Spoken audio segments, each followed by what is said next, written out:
Hi guys, welcome to the next session of SAT Past Year Questions. You all are requested to solve these questions on your own first and then refer to the video solutions provided. Okay, moving on to the question. Okay, the first question state that Mohan has some rupees M that he divides in the ratio 1 is to 2. He then deposits the smaller amount in a saving scheme that offers a certain rate of interest and the larger amount in another saving scheme that offers half of that rate of interest. Both interests compound yearly. At the end of the 2 years, the total interest earned from the two saving scheme is rupees 830. It is known that one of the interest rate is 10%. एक interest rate है 10%, तो दूसरा rate of interest कितना हो सकता है 5%. अच्छा, it might be possible कि एक इंटरेस्ट रेट हो जाए तुम्हारा 10 तो दूसरा हो जाएगा 20. वो भी तो आधा है ना यार.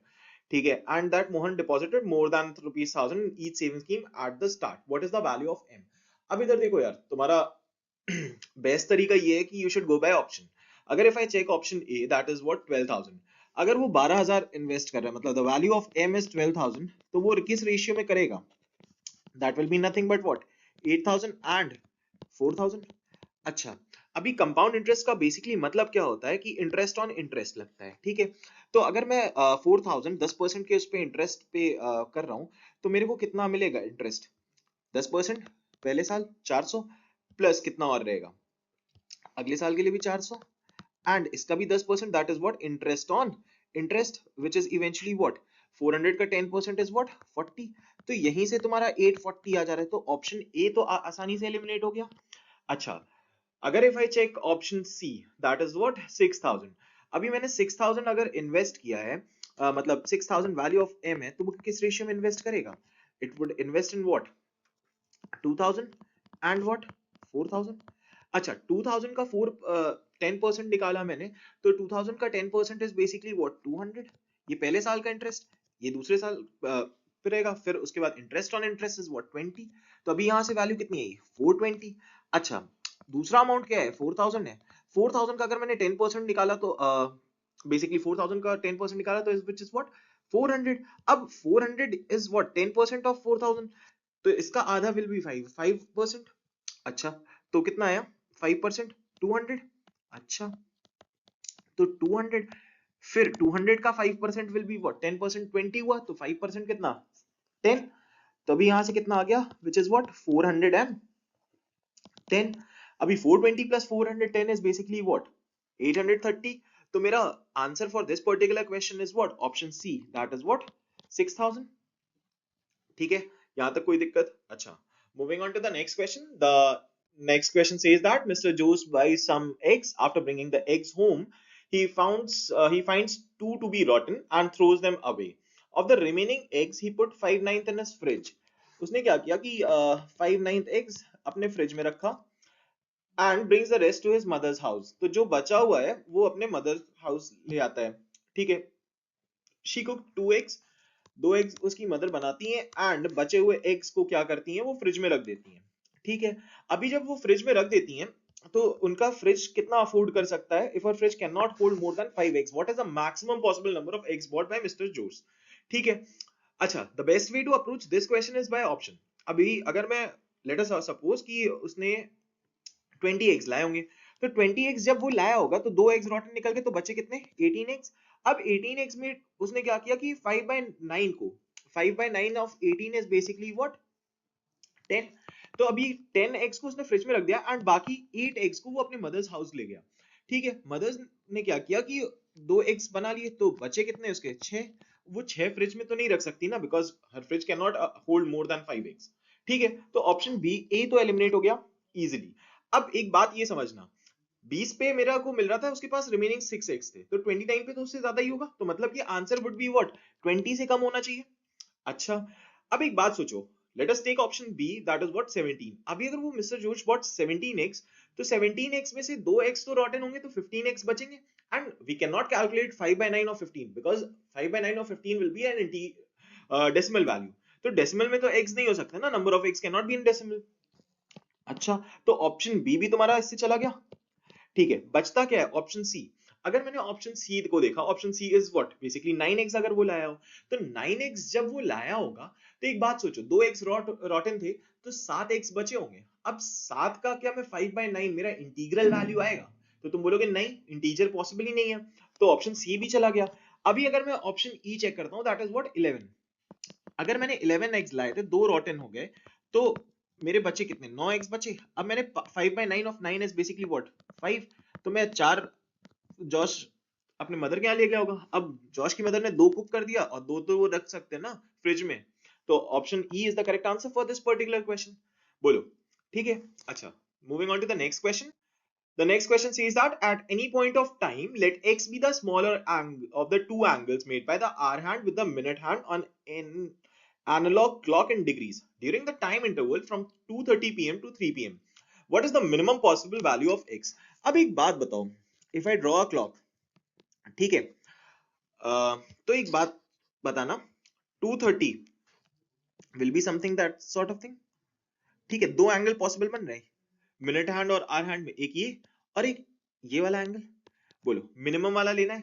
अच्छा 2:30 पे, अच्छा if we have to calculate the value of the angle between the hour hand and the minute hand, तो फॉर्मूला इसका लिए क्या होता है, 30h माइनस 5.5 m।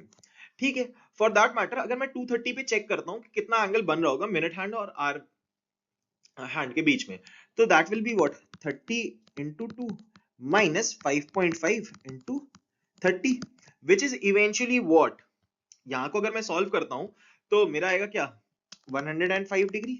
अच्छा ये आया ये वाला एंगल 105 डिग्री। अब एक बात सोचना यार, 105 डिग्री तुम्हारा आया, अब जैसे जैसे 240 होगा तो क्या ये एंगल बढ़ता जाएगा ना, कम तो नहीं होगा। अभी कम कब होगा, जब ऐसा कुछ सीधा 3 बजे के आसपास होगा, तो ऐसा कहीं 180 कुछ बन रहा होगा, ऐसा अप्रोक्सीमेटली यहाँ पे कहीं पे बन रहा होगा 180।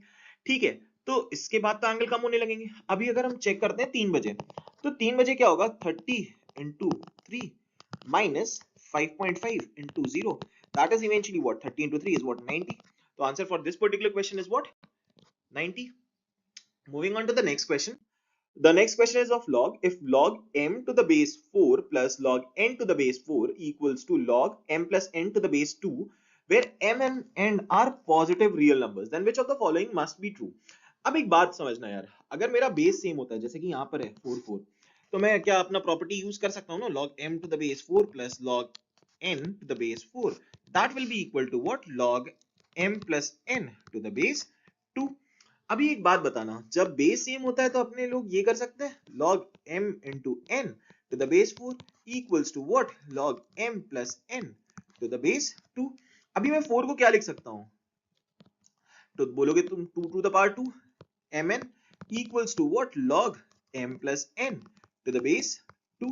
अच्छा तो मैं इसको ये भी तो लिख सकता हूं, हमने ये भी सीखा है, तो log mn to the base 2 equals to what, log m plus n to the base 2। अच्छा तो अभी क्या मैं ये जो 1/2 है ये इधर जाता है इसके पावर में, तो log under root mn to the base 2 equals to what, log m plus n to the base 2। अच्छा तो अब एक बात बताओ, क्या मेरा ये आएगा under root mn equals to m plus n। अच्छा if I square both, squaring on both side result will what, mn equals to m plus n का होल स्क्वायर। तो अगर मैं इसको सॉल्व करता हूं तो मेरा आएगा m square plus n square plus mn equals to 0। अभी मेरे को क्वेश्चन में दिया हुआ था क्लियरली कि m और n तुम्हारे पॉजिटिव नंबर्स हैं, तो अब पॉजिटिव नंबर का प्रोडक्ट या पॉजिटिव नंबर का स्क्वायर करने पे हमेशा एक मुझे पॉजिटिव नंबर मिलेगा, एंड तीन नंबर जो कि पॉजिटिव है they can not add up to 0। So for this particular question, no values of m and n can satisfy the 5 equation is the correct answer. Okay, moving on to the next question. The next question says that a small store has 5 units of a new phone model in stock. 2 white, 2 black and 1 red. 3 customers arrive at the shop to buy a unit each. Each one has a predetermined choice of the color and will not buy a unit of any other color.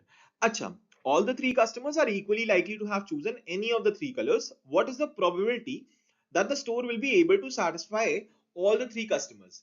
तो अब एक बात बताओ, पहले तो हम निकालेंगे कि total number of favourable outcomes कितने अपने, ठीक है। अगर मैं total number of favourable outcomes निकालने जाता हूं तो दैट विल बी व्हाट, अगर कस्टमर 1 है कोई, कस्टमर 2 और कस्टमर 3, तो उनके पास कितने चॉइसेस होंगे, 3, इनके पास भी 3, इनके पास भी 3, तो टोटल नंबर ऑफ आउटकम्स कितने हो गए 27। अच्छा अब एक बात बताना, कब कब मैं कस्टमर्स को नहीं सेटिस्फाई कर पाऊंगा, मुझे वो प्रोबेबिलिटी निकालनी जब मैं सेटिस्फाई कर पाऊं। तो अगर मेरे कोई कस्टमर मुझसे 3 व्हाइट मांग ले तो मैं नहीं सेटिस्फाई करा पाऊंगा, 3 ब्लैक मांग ले तीनों लोग तो नहीं कर पाऊंगा, तीनों लोग रेड मांग ले तो नहीं कर पाऊंगा। ये 3 पॉसिबिलिटीज है। अच्छा, या तो कोई कस्टमर ये कहे कि मुझे 2 रेड चाहिए, मतलब पहला वाला कस्टमर कहे रेड चाहिए मुझे, दूसरा भी कहते रेड कर चाहिए, और तीसरा कहते कि मुझे व्हाइट चाहिए, तो भी मैं नहीं कर पाऊंगा। बोलो हाँ या ना। ठीक है, तो अभी इसको भी पहला वाला रेड मांग ले, दूसरा वाला व्हाइट और तीसरा वाला रेड मांग ले, या तो हो जाए कि पहला व्हाइट मांग ले बाकी दोनों रेड मांग ले। तो ये 3 पॉसिबिलिटीज हो गई।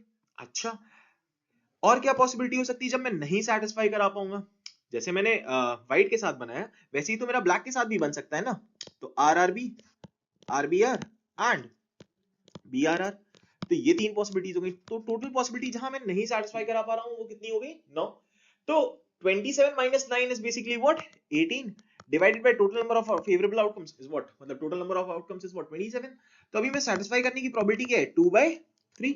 So for this particular question option D is the correct answer. Okay, moving on to the next question. The next question is of geometry. देखो यार, अगर ज्योमेट्री आता होगा तभी ये क्वेश्चन कर पाओगे, मतलब combined of concepts. Two circles P and Q, each of radius 2 centimeter, pass through each other center. अभी एक ये P है सर्कल एंड एक सर्कल है Q। ठीक, P Q, they intersect at point A and B। ये point A है, ये पॉइंट है B। A circle R is drawn with diameter AB। ये एक सर्कल को मैं ड्रॉ कर रहा हूं, that is what circle R। What is the area of overlap? Area of overlap in square centimeter between the circles R and P। तो मैं तुम्हारे लिए हाईलाइट कर दे रहा हूं, मुझे एरिया निकालना किस चीज का है? इसी चीज का एरिया निकालना है। तो बेसिकली मुझे सेमी सर्कल R का पहले एरिया निकालना है और प्लस ये वाला एरिया ऐड कर देना है, तो मेरा आंसर आ जाएगा मेरे को। ठीक है, तो अब करने का क्या तरीका है पहले वो देखते हैं। पहले तो मेरे को सर्कल R का रेडियस निकालना होगा। अच्छा, अभी रेडियस कैलकुलेट करना है, मैं तुम्हारे लिए एक अलग से फिर से फिगर बना दे रहा हूं। ये सर्कल P था, ये सर्कल Q था। अब AB को मान के एक और सर्कल बनाया गया। ठीक है, थोड़ा फिगर पे ज्यादा मत फोकस होना, बिकॉज इस पे लिखना थोड़ा वो होता है डिजिटाइजर पे। अच्छा, अभी अगर मैं देखता हूं तो एक बात बताओ, इफ आई ड्रॉ दिस, ये ऐसा सेंटर ही है, तो ये 2 है, ये 2 है और ये भी 2 है। तो क्या मैं height of an equilateral triangle, ये एक इक्विलैटरल ट्रायंगल बन रहा है, तो क्या मैं height of an equilateral triangle से अपना इसका वैल्यू निकाल सकता हूं? अच्छा, अगर निकाल सकता हूं तो height of an equilateral triangle होता क्या है? √3/2 into side of an equilateral triangle. तो साइड कितनी है? 2 है। तो अभी हाइट कितनी आ गई? √3। तो AB का वैल्यू क्या आ जाएगा यार? 2 टाइम्स √3। अब मेरे को एक बात बताओ, डायमीटर पता चल चुका है ऑफ सर्कल R, तो क्या मैं एरिया निकाल सकता हूं? तो बोलोगे तुम हाँ, area of semi circle R का निकाल सकता हूं ना। तो एरिया क्या आएगा यार? Area will be nothing but what? Pi R square divide by 2। तो अभी पाई इनटू √3 का square which is what? 3 upon 2। तो this is eventually what? 3π/2 आएगा। अच्छा, अगर 3π/2 आ गया तुम्हारा, अभी तुम्हारा बचा क्या है? केवल ये वाला पोर्शन तो बचा है ना यार। अगर मैंने इसको ज्वाइन किया तो ये भी तो 2 है। क्या मैं एक सिमेट्री से एक चीज ये कह सकता हूं, बताना मेरे को, कि ये वाला एंगल पूरा 120 डिग्री होगा, क्योंकि इक्विलैटरल ट्रायंगल ही तो है। 60 60 120। अब तुम्हें एक बात, तुम्हें ये भी पता है कि अगर तुम इस सेक्टर में से ये ट्रायंगल माइनस कर दो तो तुम्हारा जो बचा हुआ एरिया वही तो आएगा, और इसमें अपना ऐड कर दो। ठीक, तो अभी अगर ये चीज करनी है तो क्या करेंगे? 120 degree upon 360 into what? Pi into r square which is what? 4। अच्छा, तो अभी ये कितना हो गया बताना यार? 4π/3। अच्छा, minus half into 4 into sine 120 degree, यही तो आएगा। अच्छा, 1/2 इनटू 2 लो तुम्हारे लिए कैलकुलेशन के लिए, मतलब तुम्हें लगेगी 4 कहां से आया, तो ये मैंने वो भी कर दिया है। अच्छा, इनटू साइन 120। अब साइन 120 को मैं लिखूंगा क्या? साइन 90 प्लस 30 लिख सकता हूं। अच्छा, साइन 90 प्लस 30 लिखूंगा तो दिस विल बी व्हाट? अच्छा, इसको और भी तो एक चीज लिख सकता हूं, दैट इज व्हाट, कि साइन 180 माइनस 60, तो भी तो तुम्हारा आता है 120। तो sine 180 minus 60 is basically what? Sine 60, and sine 60 का वैल्यू कितना होता है? √3/2 इंटू 1/2 ये कैंसिल बचा क्या √3। तो अभी अगर मैंने 3π/2 प्लस 4π/3 डिवाइडेड बाय माइनस √3 करता हूं तो अभी मेरा आंसर आ जाना चाहिए। अभी अगर मैं सॉल्व करता हूं इसको तो आएगा 17π/6 minus √3। So for this particular question option B is the correct answer. देखो यार ये सब चीजें हमने क्लास में काफी डिस्कस की हुई है कि कैसे ऐसे क्वेश्चंस को डील करना होता है। ठीक है, moving on to the next question. The next question says that Swati can row a boat on still water at a speed of 5 km per hour. ठीक है, however, on a given river, it takes her 1 hour more to row the boat 12 km upstream than downstream. One day, Swati rows the boat on this river from X to Y, which is n km upstream from X. Then she rows back to X immediately. If she takes at least 2 hours to complete this round trip, what is the minimum possible value of n? अब एक बात बताना, जब मेरा upstream motion होता है तो if I assume the speed of the boat to be b and speed of stream to be s, तो अपस्ट्रीम मोशन में रिलेटिव स्पीड क्या होता है यार? तो तुम बोलोगे कि b minus s is the relative speed and downstream motion में रिलेटिव स्पीड क्या होता है? b plus s होता है। अभी अगर मैं देखता हूं तो मुझे 12 किलोमीटर जाना है, मेरी स्पीड ऑफ बोट क्या है? 5 है। इफ आई अज्यूम कि मेरे को x मेरा स्ट्रीम का स्पीड है तो 5 minus x minus 12 upon 5 plus x that is equal to what? 1। अभी एक बात बताओ, इधर अगर मैं x का वैल्यू कैलकुलेट करना चाहता हूं फॉर दैट सेक, तो मैं x का वैल्यू इधर तुम चाहो तो क्वाड्रेटिक बना के सॉल्व कर सकते हो। मैंने देखा कि x को मैं 1 रखता हूं तो दैट इज व्हाट की 12/4 is what 3 and minus 12/6 is what 2। तो 3 minus 2 इज बेसिकली 1, तो x का वैल्यू 1 आना चाहिए। अच्छा, तुम्हारा x का स्ट्रीम का वैल्यू आ गया क्या? 1 किलोमीटर पर आवर। अच्छा, तुम्हें आगे बोल रहा है कि अभी उसको n किलोमीटर अपस्ट्रीम जाना है, तो n upon 5 minus 1 plus n upon 5 plus 1 should be greater than or equal to what? 2 से बड़ा होना चाहिए ना यार, एटलीस्ट 2 आवर्स तो लग रहा है ना उसको। तो मेरे को n का मिनिमम वैल्यू बताना है। तो अभी अगर मैंने इसको सॉल्व किया तो n upon 4 plus n upon 6 that should be greater than or equal to 2। अच्छा, तो अगर तुम देखो तो इसको सॉल्व करते हैं तो मेरा क्या आएगा?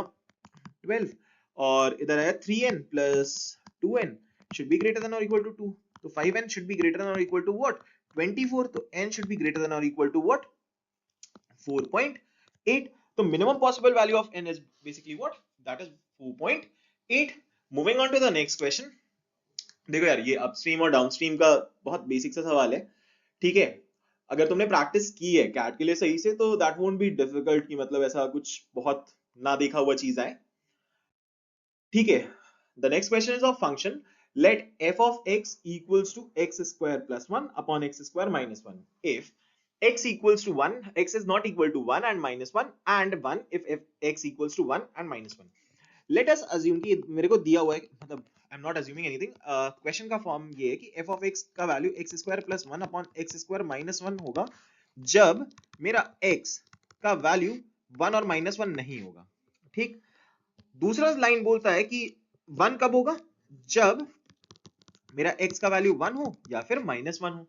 अच्छा, g as a function of x का चीज क्या दिया हुआ है मेरे को? g as a function of x दिया हुआ है मेरे को कि x plus 1 upon x minus 1 if x is not equal to 1 and 3 if x equals to 1। अच्छा, मेरे को क्या चीज निकालना, क्या चीज है मेरे को निकालना है f of x upon g of x। तो let us consider x was not equal to 1 and minus 1, तो मेरे को क्या मेरी इक्वेशन बनती है देखता हूं। तो x square plus 1 upon x square minus 1 into x plus 1 और ये हो जाएगा x माइनस 1। ठीक है, अभी इसको मैं सिंप्लीफाई लिखता हूं तो ये हो जाएगा x square plus 1 upon x plus 1 का होल स्क्वायर। अच्छा, तो x स्क्वायर प्लस 1 हमेशा एक पॉजिटिव नंबर होगा और x प्लस 1 का होल स्क्वायर भी हमेशा एक पॉजिटिव नंबर होगा। इफ आई यहां पर मेरा x will not be equal to 1 and minus 1, तो मैं 1 और माइनस 1 के अलावा अगर मैं if I take the value to be 2, x का वैल्यू अगर 2 होता है तो मेरे को क्या मिलेगा? 5/9 मिलेगा। अच्छा, अगर मैंने लिया कि x इज इक्वल टू 1 तो मेरा क्या f of x upon g of x का वैल्यू आएगा? तो तुम बोलोगे क्या कि 1 अपॉन 3 आएगा, that is nearly equal to what 0.33 something and 5/9 is basically what 0.5 approximately something. तो अभी कम वैल्यू किसका है? That is what 1/3। तो f of x upon g of x का minimum possible value is what? That is what 1/3। Okay, moving on to the next question. The next question is of triangle. ABC is a triangle with integer valued sides AB equals to 1. अच्छा, AB equals to 1 बोल रहा है. Let us assume ये AB है और ये point C है ऊपर. ठीक है.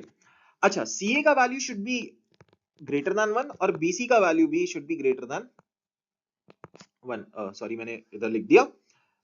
1 मिनट. ओके, तो मैं बोल रहा है BC का value is greater than 1 and CA का value is greater than 1 if D is the mid point of AB. D is the mid point of AB. ठीक है. अच्छा, then which of the following option is the closest to the maximum possible value of the angles ACD? मेरे को angle का किसको maximise करना है? Theta. ये एंगल ACD को मैक्सिमाइज करना है. अच्छा, AB का वैल्यू तुम्हें कितना दिया हुआ है? 1. अच्छा, तुम्हारा AC और BC क्या हो सकता है? That should be integer. Let us assume कि मैंने इसको बोला कि ये आइसोसेलेस ट्राइंगल है, तो आइसोसेलेस ट्राइंगल है तो अगर मैंने इसको 2 मान लिया, 2 मान लिया. ठीक है. तो अगर मैं तुमसे पूछता हूं ये आइसोसेलेस ट्राइंगल है तो D अगर मिड पॉइंट है तो ये परपेंडिकुलर होगा AD. Sorry, CD will be a perpendicular.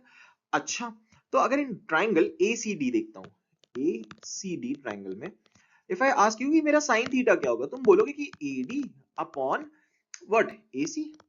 अच्छा, साइन थीटा तुम्हारा AD अपॉन AC होगा. तो AD का वैल्यू तुम्हारा क्या आएगा? 1/2. AC का वैल्यू क्या है? 2. तो that is what? 1/4. That is approximately equal to what? 0.25. अच्छा, अगर तुम्हें ट्रिग्नोमेट्रिकल रेशियोज के साइन के वैल्यूज याद हो, 0 degree, 30 degree, 45 degree, 60 degree and 90 degree, क्या क्या होता है बताना? 0 1/2, 1/√2, √3/2 एंड 1. अब ये जो 0.25 है ये 0 और 1/2 के बीच में ही तो आएगा, तो मतलब 30 डिग्री तो अपना आंसर नहीं है अभी तो. ठीक है, क्योंकि 0.25 आ रहा है, दैट इज व्हाट की मैक्सिमम पॉसिबल वैल्यू क्या हो सकता है? 15 ही तो पॉसिबल हो सकता है, 30 से कम ही होगा जो होगा. तो that is what? Option C. देखो, अभी तुम्हें साइन 15 का वैल्यू याद करने का जरूरत नहीं है, कॉन्सेप्ट समझो. ठीक है. बाकी you can post your doubts और you can reach out us any time. बाकी मिलते हैं फिर नेक्स्ट सेशन में. Thank you.